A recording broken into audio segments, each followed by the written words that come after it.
பிள்ளைங்க இதை சாப்பிட்டு பார்த்துட்டாங்க அப்படின்னா சாட்டர்டே சண்டே இதெல்லாம் பார்த்தீங்கன்னா இதை செஞ்சு கொடுத்தீங்கன்னு வைங்களேன், மண்டே டியூஸ்டேவும் இதுதான் வேணும், எனக்கு வந்து லஞ்ச் பாக்ஸ் கொடுத்து அனுப்புங்க அப்படின்ற மாதிரி கேட்பாங்க. அந்த அளவுக்கு டேஸ்ட் வந்து ஜம்முன்னு இருக்கும்.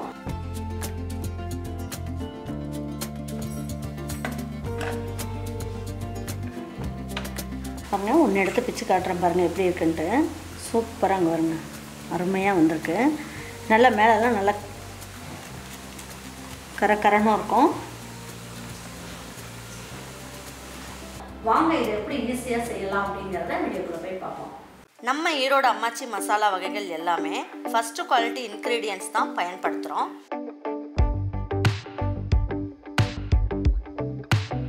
வாங்குகிற பொருட்கள் எல்லாமே முறையாக ஜலிச்சு பொன் வறுவலாக வறுத்து சரியான பதத்தில் அரைக்கிறோம். அரைச்ச மசாலாவை நல்லா ஆற வச்சு மறுபடியும் ஜலிச்சு சரியான அளவில் பேக் பண்ணி உங்கள் வீட்டுக்கே சேஃப் அண்ட் செக்யூர்டாக டெலிவரி பண்ணுறோம். நம்ம மசாலா வகைகள் மற்றும் சத்து மாவு, ரெடிமேட் இட்லி மாவு, இடியாப்ப மாவு எல்லாமே நீங்கள் வாட்ஸ்அப் மற்றும் வெப்சைட்டில் ஆர்டர் பண்ணி வாங்கலாம்.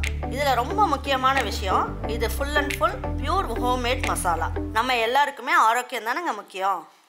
ஃபஸ்ட்டு நக்கெட் செய்கிறதுக்கு நம்ம என்ன பண்ணலாம், ஒரு 2 இன்ச் அளவுக்கு இஞ்சி எடுத்துக்கலாம். அதை இதில் போட்டுக்குவோம்.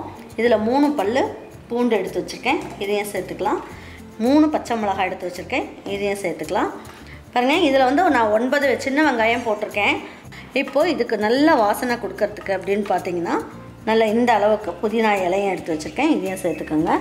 இதுலேயே வந்து என்ன பண்ணலாம், இந்த அளவுக்கு கொத்தமல்லி இலை இதையும் நல்லா பிச்சுட்டு போட்டுருங்க. இதில் நல்ல 1 இனுக்கு அளவுக்கு கருவேப்பிலை இதையும் உருவி போட்டுருங்க.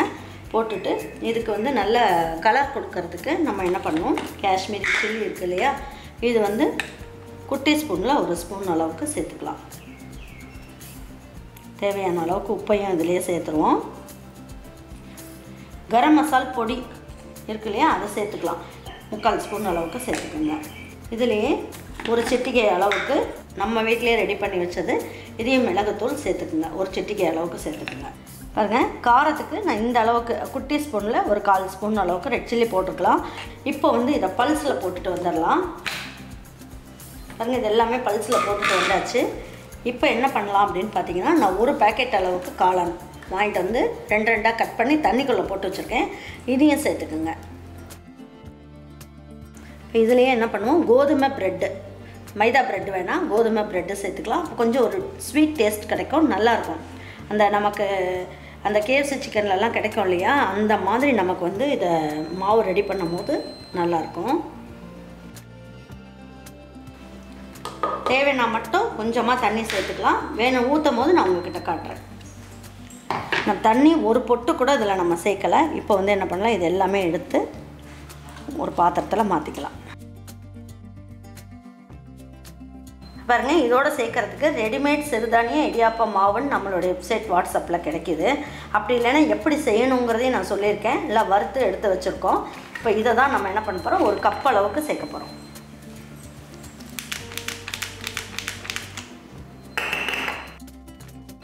இப்போ இந்த மாவை இதில் சேர்த்துடலாம்.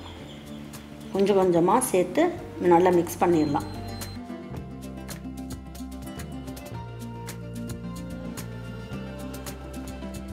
இதை வந்து ஒரு சப்பாத்தி மாவு பதத்துக்கு நம்ம பிசைஞ்சிக்கணும். இன்னும் கொஞ்சம் மாவு சேர்த்துக்கலாம். நான் இதில் 3/4 கப்பு தான் சேர்த்துருந்தேன், இன்னும் கொஞ்சம் சேர்த்துக்கோங்க.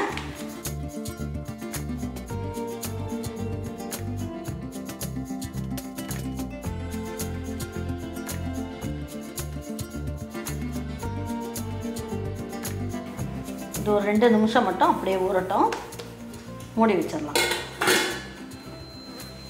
இந்த நக்கட்ஸ்லாம் பொரிக்கிறதுக்கு நம்ம வந்து பிரெட் க்ரம்ஸ் இருந்தால் எடுத்து வச்சுக்கலாம். அப்படி இல்லைன்னா நம்ம கோதுமை பிரெட் இருக்கு இல்லையா, அந்த கோதுமை பிரெட்டையே மைக்ரோவனில் வச்சிங்கன்னு வைங்களேன், மொறுமொறுன்னு ஆயிரும். அதுக்கப்புறம் மிக்சியில் தூள் பண்ணிங்கன்னா இந்த மாதிரி நல்லா பொடி ஆயிரும். எனக்கு பிரெட் க்ரம்ஸ் கிடைச்சது, நான் வாங்கி வச்சுருக்கேன். கிடைக்காதவங்க அந்த மாதிரி செஞ்சுக்கோங்க. அப்படி இல்லைன்னா தோசை கல்லில் கூட போட்டு நல்லா எண்ணெயை ஊற்றாமல் திருப்பி போட்டுக்கோங்க, மொறுமொறுன்னு ஆயிரும். அப்புறம் இதை எடுத்து பொடி பண்ணிட்டோம்னா தூள் மாதிரி ஆயிரும், அதையும் யூஸ் பண்ணிக்கலாம். இப்போ எண்ணெய் காஞ்சிக்கிட்டு இருக்கு. இப்போ இதுக்கு வந்து நான் நக்கட்ஸ்லாம் நமக்கு கடையில் கிடைக்கும் போது ஒவ்வொன்றும் ஒரு ஆர்டின் ஷேப்பில் இருக்கும், அப்படின்னா பூ மாதிரி இருக்கும். அந்த மாதிரி இந்த ஷேப்லாம் இருக்கும் இல்லையா, கடைகளில் பேக்கரிங்கள்லாம் கிடைக்கும் உங்களுக்கு. அதாவது கேக்கெல்லாம் செய்யறதுக்கு நம்ம எசன்ஸ்லாம் வாங்குவோம் இல்லையா, அந்த கடையிலே இந்த மாதிரி இதெல்லாம் இருக்குது, வேணுன்றவங்க வாங்கிக்கிங்க. அப்படி இல்லை அப்படின்னா நான் இன்னொன்று காட்டுறேன் உங்கள்கிட்ட. அப்படி எங்ககிட்ட இந்த மாதிரி மோல்டெல்லாம் இல்லைம்மா அப்படின்னா ஒன்றும் கவலைப்படாதீங்க. நம்ம வீட்டில் ஃபில்டரோட மூடி இருக்கு இல்லையா, சின்னது பெருசு வச்சுருப்போம்ல, அந்த மாதிரி மூடி பாருங்கள். இந்த மாதிரி மூடி கைப்பிடி இப்படி வச்சுருக்கலாம். இதை வச்சு அழுத்தினோம்னா அந்த ரவுண்டு வந்துடும். உங்களுக்கு என்ன ஷேப் வேணுமோ, இல்லை ஒரு வாட்டர் பாட்டிலோட மூடி இருந்தாலும் பரவாயில்ல, அதை எடுத்து அழுத்தி அப்படியே நம்ம போட்டுக்கலாம். இப்போ இது எப்படி செய்யலான்றதை பார்ப்போம் பாருங்கள். இதை வந்து இப்போ நம்ம மூடி வச்சுருந்தோம் பாருங்கள் எப்படி இருக்குன்ட்டு. கொஞ்சம் மாவு எடுத்துக்கோங்க.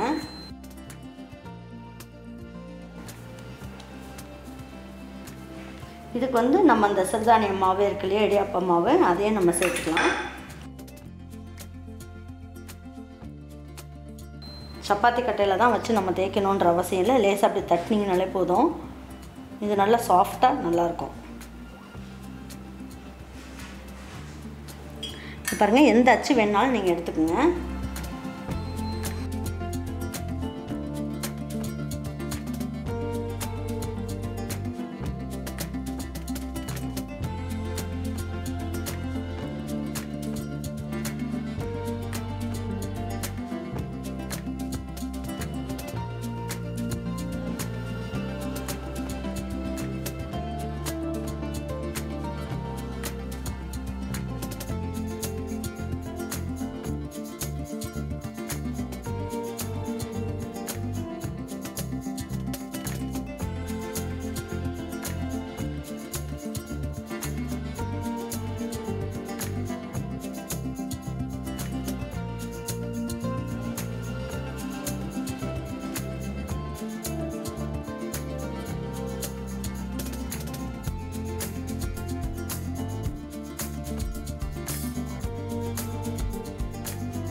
இந்த மாதிரி ஆப்பிள் கட் பண்ணுவோம் இல்லையா, அது இருந்தால் கூட நீங்கள் வந்து என்ன பண்ணலாம், இப்படி வச்சு ஒரு அழுத்திட்டு எடுத்துருங்க. எக்ஸ்ட்ரா இருக்க மாவெல்லாம் எடுத்துருங்க.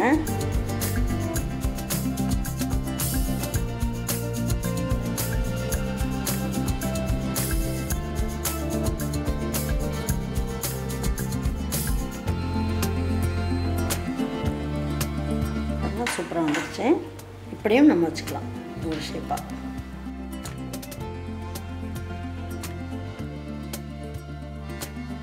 சிறுதானிய மாவு நம்ம போட்டுட்டு இதை என்ன பண்ணுவோம், கொஞ்சமாக தண்ணி ஊற்றி கலந்துக்கலாம். எதுக்காக அப்படின்னா பைண்டிங்காக தான்.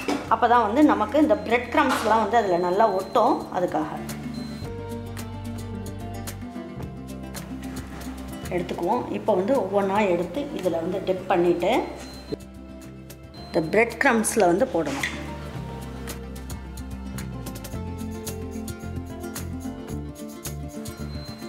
எண்ணெய் வந்து காஞ்சிக்கிட்டு இருக்கு. மீடியம் ஃப்ளேமில் வச்சுக்கோங்க. வச்சுட்டு ஒவ்வொன்றா எடுத்து இதில் போட்டுடலாம்.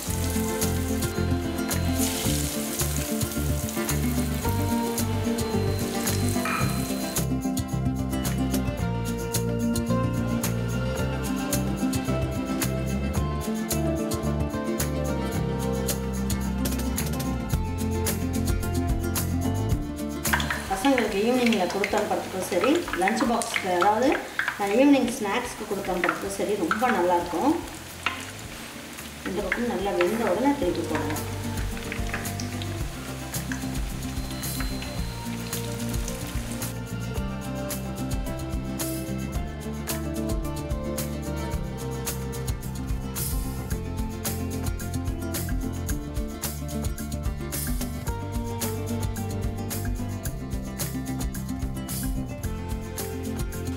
நம்ம இதில் முட்டையெல்லாம் எதுவுமே சேர்க்கலை. முட்டையெல்லாம் சேர்க்காமையே எவ்வளோ நல்லா வந்துட்டு பாருங்க.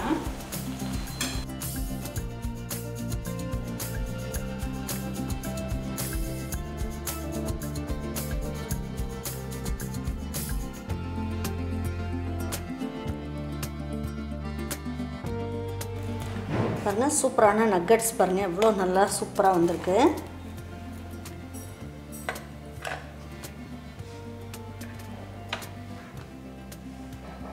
எந்த ஷேப்பில் வேணாலும் நீங்கள் செஞ்சுக்கலாம். அந்தளவுக்கு ரொம்ப டேஸ்ட்டாக இருக்கும். இதுக்கு வந்து நல்ல ஒரு கெச்சப் வச்சிட்டிங்கன்னு வைங்களேன். பாருங்கள், ஒன்று எடுத்து பிச்சு காட்டுறேன் பாருங்கள் எப்படி இருக்குன்ட்டு. சூப்பராக அங்கே வருங்க, அருமையாக வந்திருக்கு. நல்லா மேலெல்லாம் நல்லா கரகரன்னு இருக்கும்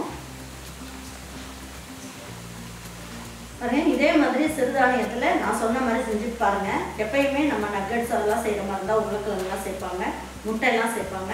நான் அந்த மாதிரிலாம் எதுவுமே சேர்க்காம நம்ம கோதுமை பிரெட்டு வச்சுட்டு நல்லா காளான் வச்சு நல்ல சிறுதானிய மாவு, அதாவது இடியாப்பம் மாவு இருக்குல்லையே, அதை வச்சுட்டு தான் நம்ம இதை செஞ்சுருக்கோம். ரொம்ப நல்லா கிறிஸ்பியாக சூப்பராக இருக்குது. உண்மையாகவே ரொம்ப நல்லாயிருக்கு. நமக்கு சிக்கன்லாம் சாப்பிட்டோம்னா எந்த அளவுக்கு உள்ளெல்லாம் வந்து ஜூஸியாக சூப்பராக இருக்குல்ல, அதே மாதிரி இதுவே ரொம்ப நல்லாயிருக்கு. நல்லா சாஃப்டாகவும் இருக்குது பாருங்க, நல்லா சாஃப்டாக சூப்பராக இருக்குது. மேலெல்லாம் நல்லா மொறுமொறுன்னு நல்லாயிருக்கு. இதே மாதிரி ஒரு நக்கட்ஸ் உங்கள் வீட்டில் இருக்கவங்களுக்கு நீங்கள் இதே மாதிரி செஞ்சு கொடுங்க. அவங்களுக்குலாம் பிடிச்சிருந்ததுன்னா லைக் பண்ணுங்கள், ஷேர் பண்ணுங்கள், சப்ஸ்கிரைப் பண்ணுங்கள், மறக்காம கமெண்ட்ஸ் பண்ணுங்கள். தேங்க்யூ ஃபார் வாட்சிங் ஈரோடு அம்மா சமையல். தேங்க்யூ.